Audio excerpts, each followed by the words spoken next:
Most fun tanks in 10.2. I will be ranking all of the tanks, all of the specs rather, in 10.2 based on how fun they are. Sure, we're going to talk about some damage output potentially, awesome tier set, but ideally how fun am I and hopefully you are going to have in 10.2 by playing one of these 6 amazing specs. Starting off with Blood Decay. Now, Blood Decay is very similar in terms of playstyle. To be fair, it hasn't changed much for a very long time.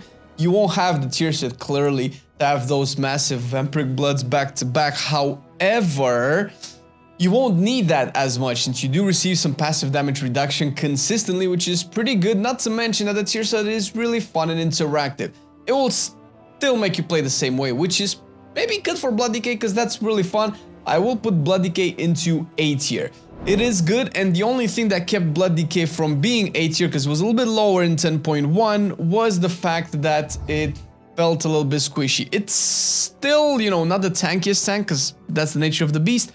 However, it is looking like it's going to rely a little bit less on, you know, externals to survive. You'll probably still need it depending on how high you end up pushing. I'm talking mostly for, let's say, going all the way up to like plus 20s. If you end up getting plus 20s at, I don't know, halfway through the season, you're probably not going to face too many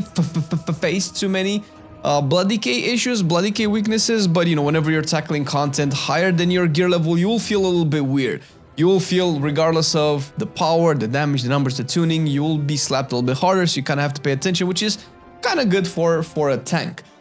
Brewmaster Monk. I have come a long way to loving Brewmaster Monk. Now, there are some things I'm not particularly a fan of. I'm not particularly a fan of the overwhelming numbers of buttons that you have to press and the very few that you have to do to actually, you know, mitigate the damage. However, it is doing a couple of things better than Blood Decay. First of all, you're not as squishy.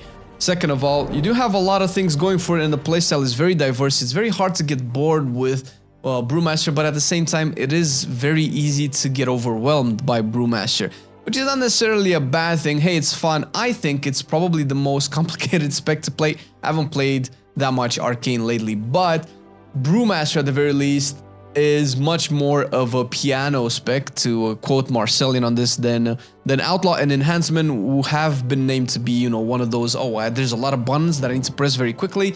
I feel like Brewmaster does that a lot more, and the sad part about it when it comes to me is that those don't really factor into you being tanky. Most of it just factors into you dealing a lot of damage. So normally, because of the button bloat and because of I want to say that one of those Rushing Jade Winds that I always criticize is something that makes me not play it, but I never play with it. I always just go with Special Delivery, because fuck Rushing Jade Wind. Even though you do all of this damage and you focus a lot on dealing damage and just slap a lot of damage all the time, the fact that Blackout combo is still viable is actually what's putting this a little bit higher than normal. So normally I would put it into C or B tier, but I'm gonna put it into A tier because I have had surprisingly high amounts of fun with Brewmaster in terms of doing damage, and a big reason for that was Blackout combo, because I just love the interaction with its rotation and buffing different spells to do different things.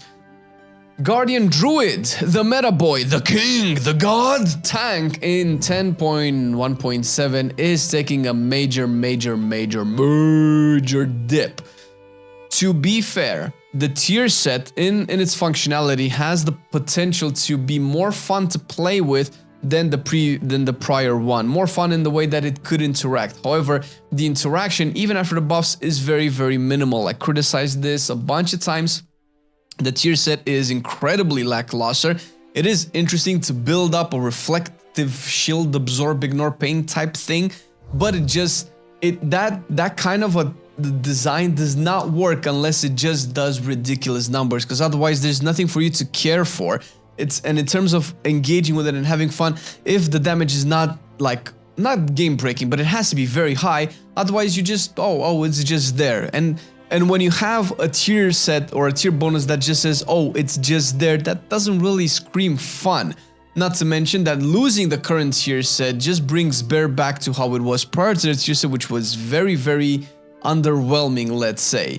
And the fact that you have your rage nerfed also and your tankiness is still a little bit lackluster, you will be pretty much set in stone in some play styles that you probably won't be able to get out of, which kind of sucks a little bit because Bear is designed to have these awesome duality of dealing arcane damage or dealing physical bleed damage. So this duality was really interesting whenever they redesigned Bear, but it seems like the talents are just cookie cutter because Blood Frenzy was nerfed, and because of the Rage nerf, you're probably going to feel that very much. Thorns of Iron was nerfed, so even though we go back to not having the current tier set, when you use Thorns of Iron to just be stupid tanky with a lot of armor and actually have fun, even though it was a degenerate build, we still won't go down to that. We won't even go down to the Giga Arcane Damage Bear that was at the very early stages of Dragonflight.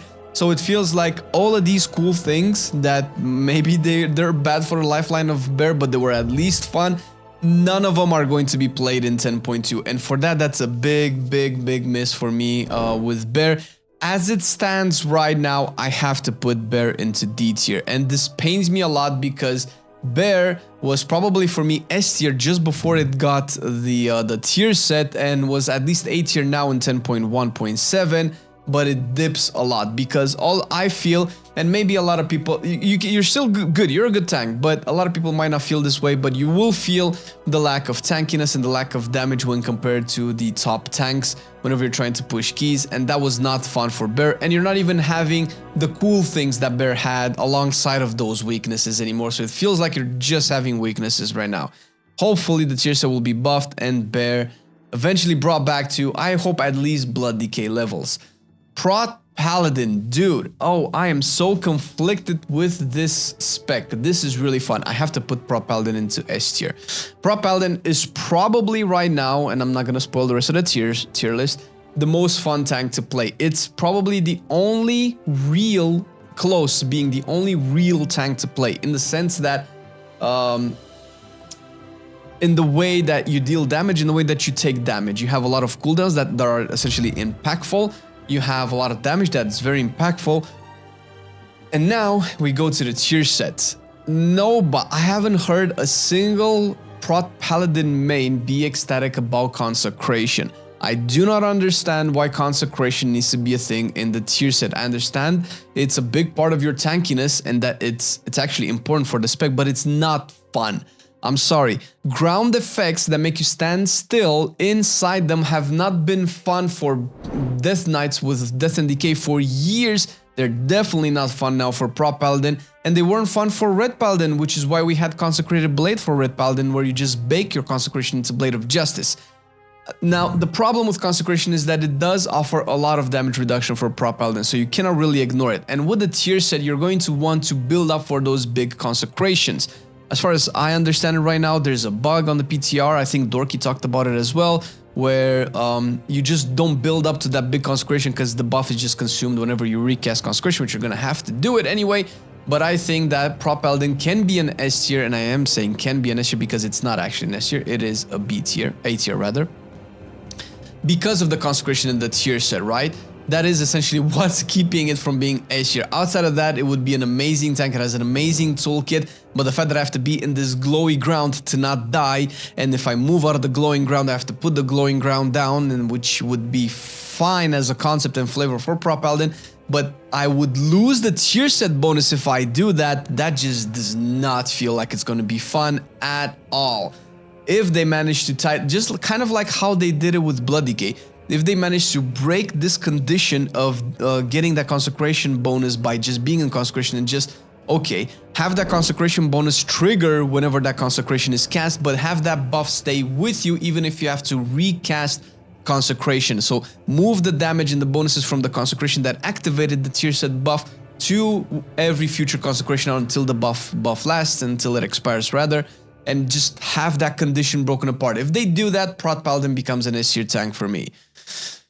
Prot Warrior, however, how do we do this? I think we put it into S tier. It's interesting because Prot Warrior is essentially Prot Paladin, but without the weird condition and with probably less damage than Prot Paladin, but likely more tanky, which is what is fun about a tank. Let me tell you, although I will probably play Blood Decay before I play Prot Warrior in 10.2 just because Unholy and Frost are more fun than Arms and Fury. And I usually, whenever I want to have fun with a tank, I usually off-spec the DPSers as well. Prot Warrior is essentially what a tank should be. It is super tanky. The cooldowns are efficient and effective. Whenever you press your shield block, your spell reflect, your spell block, and all of that stuff, you feel it. That is really good. It still has some weaknesses, but that's fine because it does have some offsets to those weaknesses. Defensive stance has been retuned, rather, where you only lose 5% of your damage while being in defensive stance, which is really good because it felt pretty bad to lose damage, but it was the trade-off would have been good if the baseline damage for Prot Warrior would have been higher. It's decent, it's probably average to high, but it's nowhere near what what Prot Paladin does, what Brewmaster does, definitely what Blood Decay, because Blood Decay seems to do a lot of damage. And that kind of sucks, and to have to lose 20% damage reduction just to deal 5% more damage in battle stance just feels a little bit weird. Outside of that, you are a tank. You're doing what you're supposed to be doing as a tank, and that feels great. Whenever I don't want to take damage, I end up not taking damage. The tier set is cool. I like Shield Slam. Would have loved to see something other than Shield Slam for a change, to be a crucial part of Prot Warrior, but at least Shield Slam is a lot more interesting than Consecration, so that's why Prot Warrior is a little bit higher. Vengeance Demon Hunter, also really interesting with the rework. When I tested it, it had a weird bug where whenever I used I think it's Illuminated Sigils, that gives you 20% parry. It gave me 20% parry per target affected by Sigil of Flame, meaning that in AoE I just got 100% parry, which I thought, oh, is this baseline Vengeance? I kind of like it now. But it's not, it's just Blood Decay at the beginning of Sepulchre. It's just a lot of parry. Now, I talked about this as a concept. I'm not a fan of parry to be a crucial part of your survivability because it is RNG, and it's either RNG and unreliable or no RNG, which means 100% parry, which means stupid, broken, not fun, degenerate playstyle. Because that is the nature of percent chance of damage mitigation. You could probably say the same thing about where you're having shield block, but you at least have 100% uptime on shield block whenever you play your specific rotation. And shield block is not as overpowered as parry because obviously it just absorbs. It reduces the damage that you take. It just does not negate it 100%, right? So that is the situation with Vengeance, because it is at a cornerstone or crossroads rather of its design. We don't know exactly how Vengeance is going to be, because obviously once this bug is fixed, you're gonna go down to still high amounts of parry, but parry nonetheless. And parry, although it kind of evens out over the course of a dungeon because you're just being hit by a lot of targets at the same time, so the parry chance dice keeps rolling on every target, and eventually you're gonna just have a high uptime of parried attacks. In single target, that's not going to be the case, and whenever you're making parry very strong to survive in AoE, you cannot make it strong for single target because it's never going to be as strong. So if you're making it strong for single target, it's going to be overpowered in AoE, which is why, once again, devs that work on tanks, whenever you put survivability tied to an RNG mechanic, this is the issue that you're going to get. You're going to get either overpowered Blood Decay at the beginning of Sepulchre, or still overpowered Blood Decay at the end of Sepulchre, but a little bit less overpowered Blood Decay at the end of Sepulchre. That is the problem. So it kind of matters how the final reworks of Vengeance happen. Right now, Vengeance, to be fair, it is very fun. I cannot put it in anything other than A tier. Everything else about it is amazing. Even though it has a lot of bugs, once the bugs is fixed on paper, all of the mechanics are really good. Having a super high octane sigil playstyle is really good. Probably, if the bugs are fixed, the only thing that would keep it outside of S tier is raid tanking. I think in raid it might suck a lot more because there's not a lot of wiggle room, and is designed to have cool boss fights. Everything that Vengeance has seems to be super catered for Mythic Plus, which makes Mythic Plus tanking with Vengeance amazing, dude. Double sigils? Are you kidding me? Double silence, double fear, double chains, double sigil of flame. It is fantastic. It's amazing playstyle, and it just makes you feel like, oh my god, I can just deal with everything, which is really cool. It's kind of like the version of Blood Decay, but instead of for survivability and healing, you have it for CC. And it's cool that, you know, listen, if my party suffers, I'm just gonna handle it. That's a cool feeling to have as a tank, and I think Vengeance can definitely deliver that. But it's probably the bottom of the A tier, maybe even close to B tier, because in raids, it doesn't feel like it's gonna be that much fun as it is for Mythic Plus. But seeing as I mostly will play tanks in Mythic Plus, the tier list is probably going to be scaled more towards Mythic Plus, and Mythic Plus is looking to be juicy. We already predicted the DPS spec meta for Mythic Plus, which we're pretty much still on board with our decisions, bar some tuning that might happen this week. But anyway, even if we're wrong, it is hilarious to go over it, so you can check it out right here.